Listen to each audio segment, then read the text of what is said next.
Hi, also, next webinar in our series, I'm delighted to be joined by Arj and Joe from Taxed. Their business, we really like it. It basically streamlines the process for overseas investors that need to do their tax returns back in the UK or get some specific tax advice. So I'm not going to do too much talking today. I will let the experts go through the important information. But I'll let you guys introduce yourself and hand over to you. But thanks for being with us today, guys. Thanks for having us, Ludo, and thanks. Be good to go over some of the tax implications for overseas investors. And myself, my background was actually in the expat tax team whilst at PwC.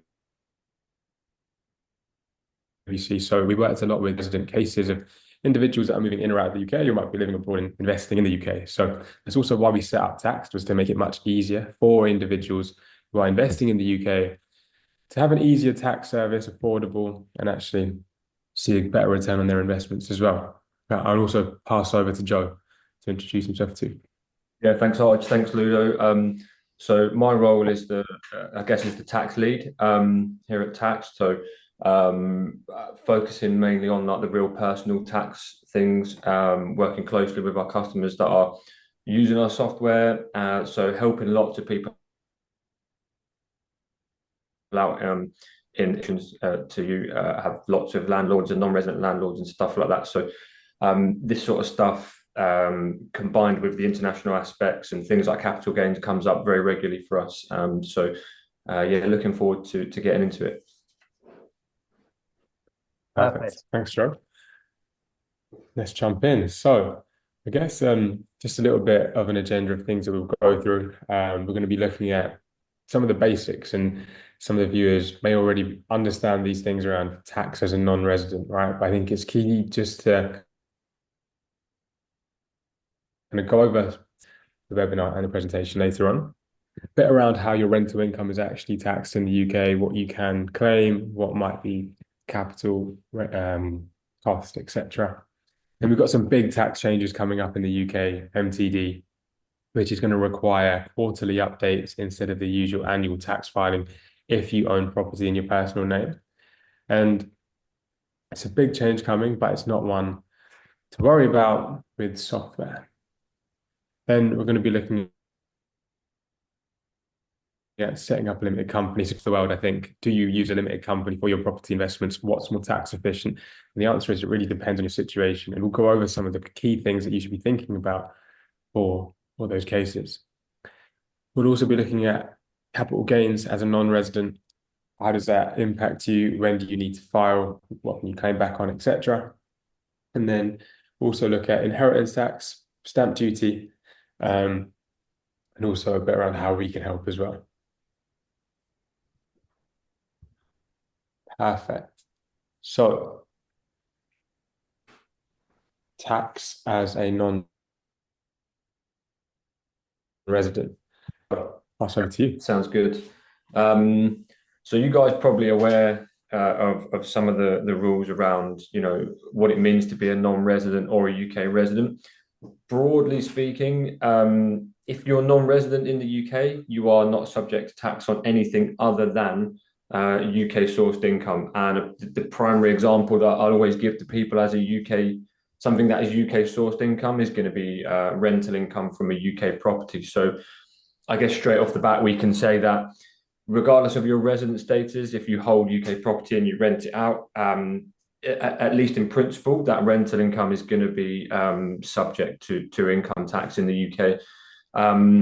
We'll talk a little bit about the kind of allowances and stuff that may mitigate that and whatnot, and maybe some considerations for that.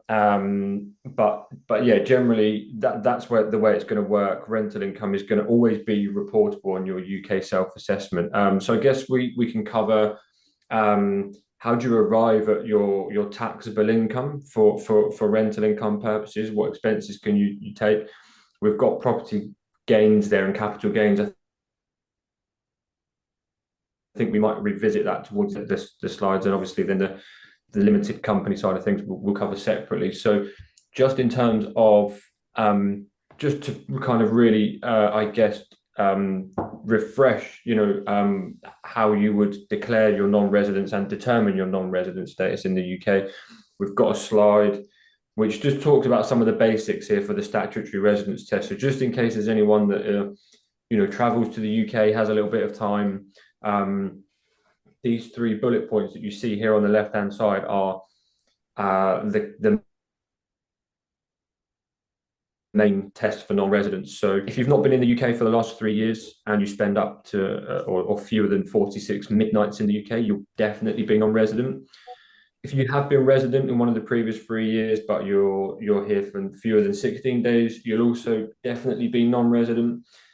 And if you're in full-time work overseas, let's say you don't quite meet those 2 tests above there, but you're in full-time work overseas, and you're present in the UK for fewer than 91 midnights and 31 work days, that's another way in which you could be non-resident.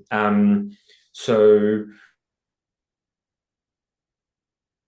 I guess, in terms of managing travel and stuff to the UK, and the information that you're always going to just kind of need to keep records of is the amount of days that you spend in the UK and midnights, the amount of work days you have, your current country of residence, and your nationality are all things that are going to go on to your kind of self-assessment, determine your resident status, and then determine any allowances that you may be entitled to. So just a quick refresher on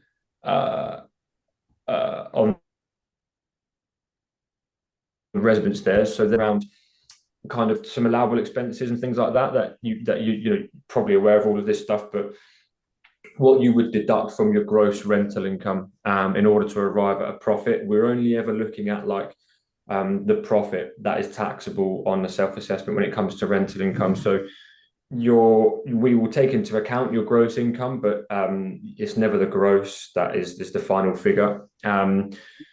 And one key determination to make, this slide frames it pretty well, is that differentiating between or revenue expenditure against capital expenditure. And I was talking to somebody about this yesterday, and for me, it can be a bit of a Venn diagram. You've got some really clear examples of revenue expenditure, some really clear examples of capital, but you always have this middle bit where there's a few things that are a little bit grey. But fundamentally, the standard items that you're going to be able to deduct against your rental income for income tax purposes is going to be replacement items, so new fridges, freezers, bits and bobs like that in the kitchen, any repairs and basic redecoration that you do is allowable. Your accountancy and estate agency fees, any legal fees that you need to incur in the course of the rental agreement and something there is allowable. Legal fees for sale or purchase would be more capital, but accountancy fees and estate agency fees, management fees, certainly allowable costs against rental. Any advertising, insurance, and we've mentioned their interest and finance costs. Now, I'm sure you guys, as some of you would be aware of the changes to more years, and this will kind of bring up the discussion to some degree around limited company structures as well. But there is still relief available for mortgage interest and finance costs that you incur. It's just not given in the same way that it used to be. So it used to be a flat deduction. You could deduct interest like you would any other expenses, but now it's given as basic rate tax relief at 20%. And from my perspective, we often actually find that is enough in lots of cases, depending on how much interest has been incurred. That is enough to tax bill. However, if you have multiple properties in the UK, maybe you're actually potentially in the 40% tax bracket or above. That's when the mortgage interest that you incur if you have a mortgage may not cover the tax bill.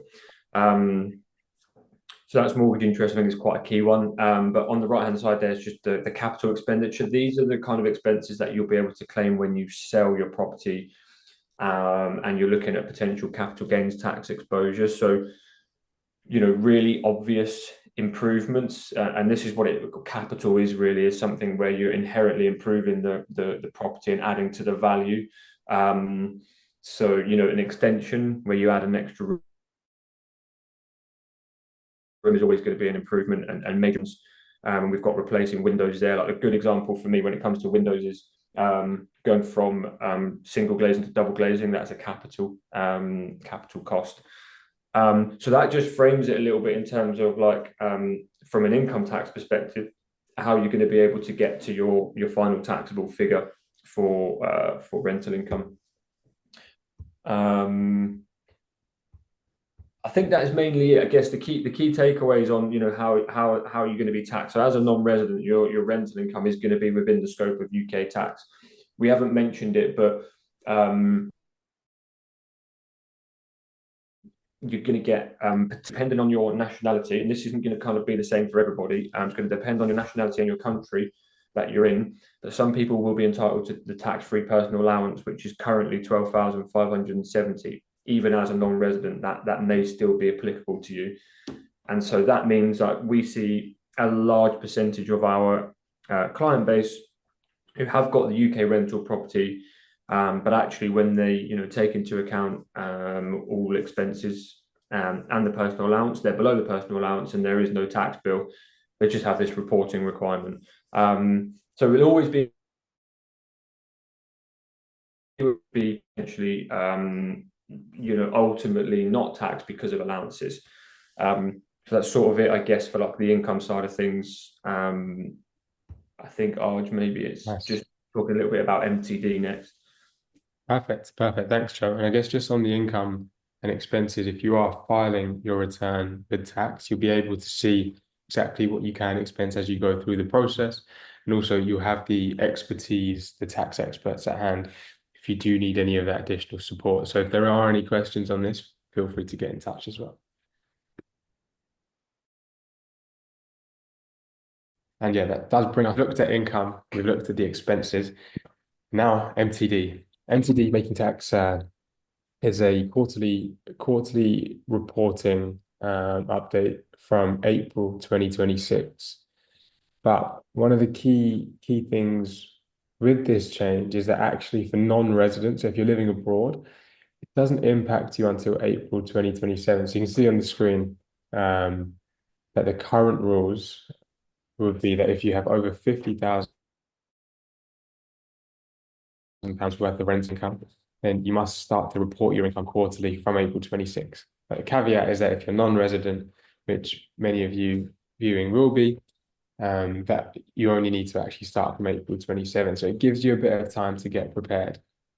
But one of the key things here is that you will be reporting your income and expenses that Joe had mentioned, income expenses, and that gets submitted to HMRC every quarter. So if you're looking at this from April, let's say April 2027, looking to file that first update, you'd be filing for April, May, and June, and you'd need to make that filing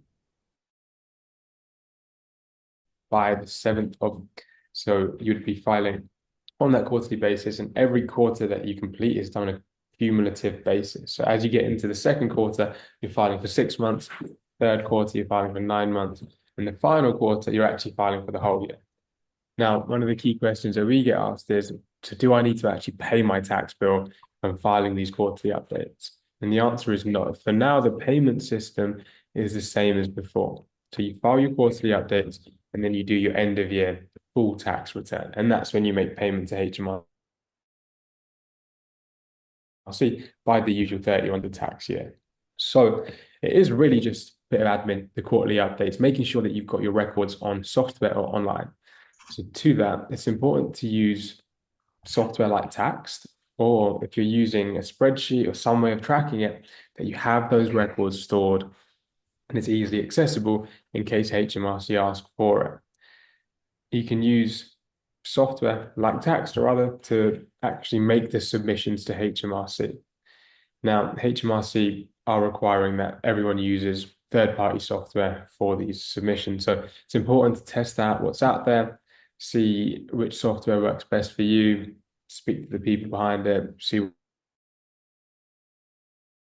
what type of support they have, etc. That when it comes to these tax changes, you're not scrambling or looking for which one to use.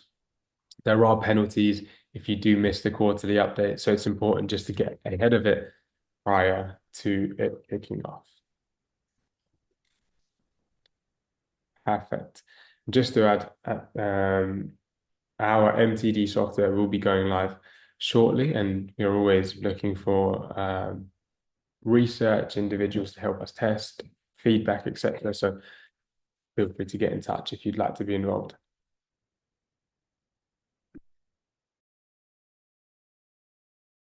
Now, we discussed a little bit around quarterly updates and the keeping records online. And then also just the end of year submission to finalize your full tax return by the normal 31 January following the tax year. Perfect. Now, the age-old debate, should I set up a limited company? And we have this question from our overseas clients quite often. And to be honest with you, I think especially when living overseas, it's a bit more tricky. I think if you're in the UK, it's fairly easy, generally speaking, if you're a higher rate taxpayer, using mortgages, etc. Probably worth setting up a limited company because you do get the full tax relief on your mortgage interest. Now, there's a few different pros and cons on screen, but really the things to ask yourself are, how much income are you making from other sources? So in your personal name, are you going into that 40% tax bracket, the higher rate? Now that in the UK is £50,000 worth of income. So if your income is over 50K or your profits, then you know that you're going to be taxed at 40%. And then question is, are you using mortgages? Because if you use this and you're being taxed at 40%, you're not going to get the full relief, the full deduction. So you're potentially being taxed a little bit more than if you were using a limited company. Also worth asking yourself, do you need to live off, or are you going to be withdrawing this income? Now, there are multiple ways to withdraw income from a company. You can take out your director loan, take out your dividends, etc. And this is where it's helpful to understand how that's going to work. Now, generally speaking, if you're taking out a dividend as a non-resident, it may not be taxable if that's your own UK income that you have. But if you do have a rental property that you own in your personal name, you might also be getting taxed on any kind of dividends that you take from the company as well. So it's one where you kind of need to analyze your situation and look through what your plans are in the future as well. What's your exit strategy? Are you looking to sell the property? Are you looking to keep and hold? Who are you buying the properties for, right? Is it for legacy, etc.? So quite a few different questions, and there is really no straightforward answer. But it's one where if you know how you're going to be, what your plans are, it is one that we can definitely look through and analyze and support. Also, a key thing that Joe mentioned earlier is that the personal allowance. Now, through a limited company, your income is going to be taxed straight away on the profits. There is no personal allowance. So if you are a UK national, or if your residency or nationality does permit you to obtain the UK personal allowance, then that's also worth factoring in. Yeah, I think from my perspective, like the limited companies one is, I would say there's a lot of material out there online on social media that sort of direct people straight to a limited company when it comes to investing in property. And I think like you said it, Arj, right? Like there's no easy answer. This really is like case by case. So I would just recommend that if people are kind of going down this route, that you look at all of the factors and all of the numbers basically, because it may or may not kind of suit you and your circumstances. Yeah, 100%. And there are a variety of ways to do it without getting into too much kind of detail. You could set up one property per companies in the future. It's quite attractive to investors that they just purchase the company from you. Or you could set up one company and hold multiple properties within it if you're looking to kind of buy and hold for the very long term. So worth talking through these kind of things, understanding where you sit. And as Joe mentioned, not going straight down the route of setting up a limited company. Perfect. Non-resident capital gains. Joe, pass it back to you. Also, kind of flipping back to the personal side of things a little bit. So non-resident capital gains tax, that in it's new, but it is a regime that was kind of introduced by HMRC from like sort of 2015 onwards, whereby capital gains on residential property are sort of ring fenced now, in the sense that doesn't really matter about your resident status. That it basically means that residential property, if you sell it, is always going to be within the scope of capital gains tax in the UK, which is kind of different to other assets. So if you hold listed shares, for example, even if they're in a UK company, actually, I mean, we're going on to something different here, but subject to certain conditions, those shares get to capital gains tax if you're a non-resident. Not the case for residential property. You will always basically be required to make some kind of reporting to HMRC within 60 days of the sale of that property. And again, might be something that you guys have come across, but we speak to a lot of people that have missed the boat on that, and they're straight away kind of come to us, and I know they're going to be subject to penalties when they submit their non-resident capital gains tax return to HMRC. So the 60-day one, like, it's really not very sexy, it's boring, but it's very important. Gains are going to be taxed at either 18 or 24% for residential property, and that rate, it's kind of been brought a little bit closer together now. It used to be 18 or 28%, so there's a bit of a difference. It's just going to depend on whether or not you're a basic rate taxpayer or not. So your capital gains tax rate, the lower rate, is kind of determined by how much basic rate for income tax you've used. So you get 37,700 at your basic rate of income tax after any available personal allowance. So for some people, if you're not earning, upwards of £50,000, some of your gain is going to be taxed at that low rate of 18%. Predominantly, though, it's probably quite safe to, if you're looking at selling, base it probably to begin with off a 24% rate, because given the large numbers, most of the time for property, a good chunk of it is probably going to be taxed at 24%. Couple of things, just at the top there for non-resident capital gains tax specifically. So because HMRC introduced these rules in 2015, they have said, and they do allow people to reach of the property to a 2015 value if that's something that is possible and more beneficial to you. And that's only if you kind of bought the property before 2015. Naturally, you would hope that if you bought the property later, the cost is going to be higher than what it was in 2015. But so, if you bought the property 2010 and it shot up in value, and around about 2015, it had gone up, you can use that value. You are also, I'm going down the list a little bit here, but I'd like to touch on it fairly early on. You are potentially also entitled to principal private residence relief. So they that buy a property and live in it for 100% of the time, and it's their main residence, there's never any capital gains tax. There's no limit to that. Doesn't matter how much of a gain you make. If it's a property that you lived in for the whole time, you'll be fully covered by PPR relief.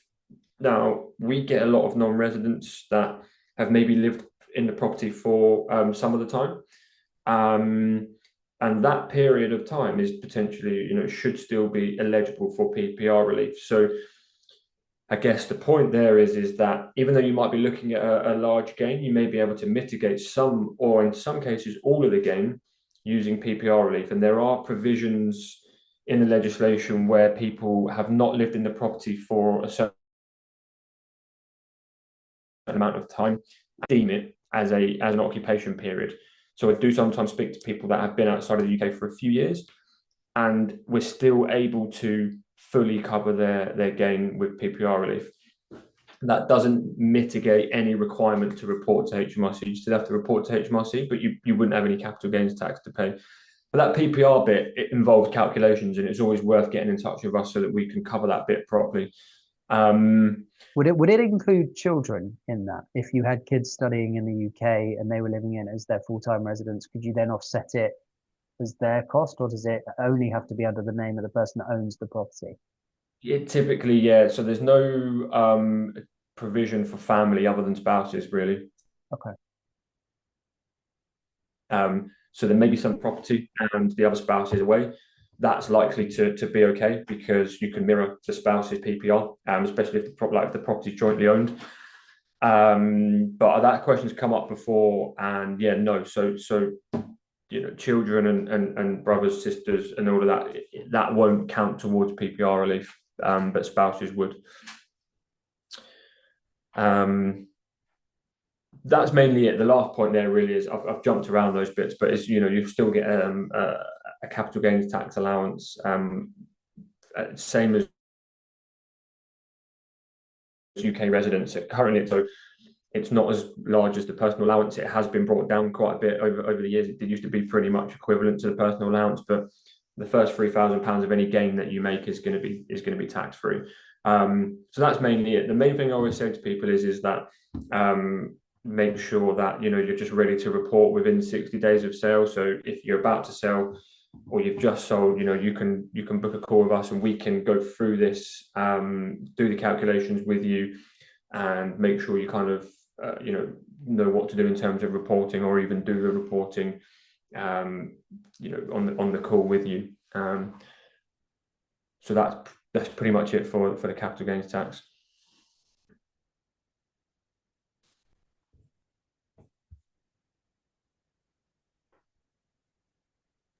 Awesome. Thanks, Joe. I think most of our viewers will know most of the updates in terms of stamp duty, in terms of paying the overseas and paying the additional if they have another property. One question we have had that I would keen to get your take on is for the situation where investors based in Asia, where it is their first property and their only property they own internationally, they still get some first-time buyer relief as we understand it in terms of on that purchase. So they still pay the overseas, but they're not paying the full additional 5% in terms of second property. I think that's the only grey area since the changes came through previously, as I understand it correctly. Is that right? It's a good question. I think one that we'll need to check the stamp duty rules on that just to be 100% sure. But from looking at it in general, if you were in the UK as an example, and you were to buy a property and it's your first time, even if you're buying it as a buy to let, you don't get the surcharge. So I presume the same rules would apply if you're living overseas, and because it's your first time, you wouldn't get the surcharge. So I presume that same logic would apply if you're UK res versus non-res. But I can check that point just to make sure in terms of the residency. But yeah, if you are UK resident and it's your first time, even if you're buying it as a buy to let, you don't pay that surcharge. Perfect. Awesome. I guess we can jump through this one. Stamp duty and just got inheritance tax. I'll pass that to you, John. Yeah. So I mean, I would just kind of start this with a caveat that our expertise is on the personal tax side of things, particularly when it comes to residency, international aspects, capital gains tax, and obviously the limited company stuff. As a general rule, we don't cover inheritance tax in detail. So what we've done is we've just kind of put a few of the key considerations here when it comes to, I would say, Arj, correct me if I'm wrong, but real structure. We can potentially put you in touch with some people that may help, but it may need a separate kind of proper inheritance tax consultation just on that. But I wanted to kind of bring up some of the main things that may be relevant. So the first one, and I think this is probably the key one, as you can tell, it's the same for income tax, it's the same for capital gains tax. UK assets are always going to be within the scope of inheritance tax, and there's been new rules introduced around inheritance tax in line with the government's changes for non-doms and stuff like that. It's going to be pretty much residency based for non-UK assets, but the UK property is always going to be subject to inheritance tax. Still get the kind of the standard nil rate bands for inheritance tax, so up to £325,000 of your estate is not charged to inheritance tax. In some cases, there is a residence nil rate band, which is basically if you pass a main residence down to a direct descendant and they inherit the property, they could, on top of the nil rate band, get the residence nil rate band. So you're looking at potentially 500k. That might be stuff that you guys are aware of, but potentially 500k of the estate that is not subject to inheritance tax. Key with it's got to qualify as the main residence, and something that might want to be you might want to explore the conditions a bit more. But I would imagine that if you're non-resident and it's not a property that you've lived in a long time, you'll be hard pushed to kind of claim that residence nil rate band. I think you're looking at anything above the nil rate band is typically charged at 40% for inheritance tax. Again, spouses always come up in the legislation. Spouses is the one area where HMRC kind of just allows things to sort of high level happen tax free. So you can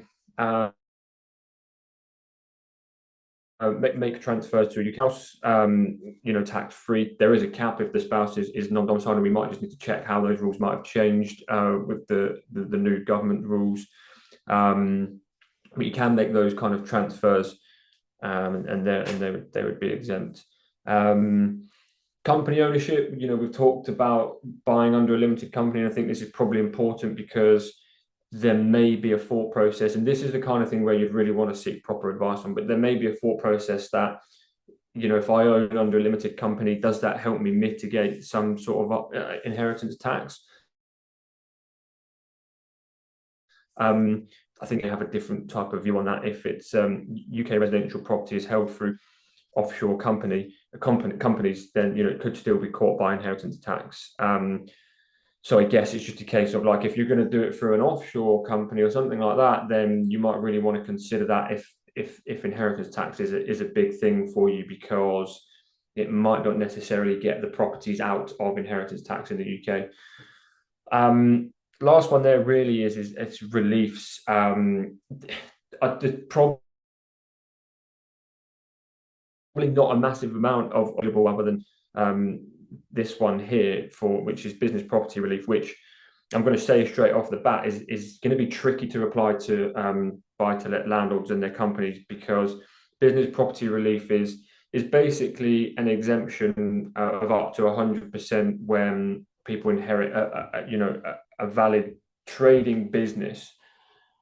And it's a grey area, because HMRC don't really view investment properties, and limited companies that hold investment properties, they don't really view those as trading businesses. They view them as investment. They view properties as an investment vehicle, even if you're using a company to do that. And don't get me wrong, there might be cases where this may apply if there's multiple properties and you're taking an extremely active role within that business. Then it might be something that you go towards, and I think we may have a partner that can kind of assist with that angle. But I guess ultimately what I wanted to say is that when it comes to business property relief, if you've got a limited company in your whole property, it's probably going to be outside of the scope of the relief, basically. So if it does get inherited, it's probably subject to the standard nil rate bands and then 40% thereafter. Perfect. That's good timing, because we have about a minute left to go before they cut us off. So I don't want anyone missing any of the good bits at the end. But look, we'll share all the slides. I'm sure there'll be some follow-up stuff and questions. We'll link your details in, so if anyone wants to contact you guys directly, they can reach out to you guys individually. But no, that was useful. Look, taxes tax is never the most exciting topic for anyone to talk about, but it's often the bit we get asked most about. So it's great to have people that know exactly what they're talking about and the process for overseas investors. So, you know, I can't recommend you guys highly enough. You obviously know that process inside out and make it easy for people based here. So, which is great. But thank you guys for your time. Really, really appreciate it.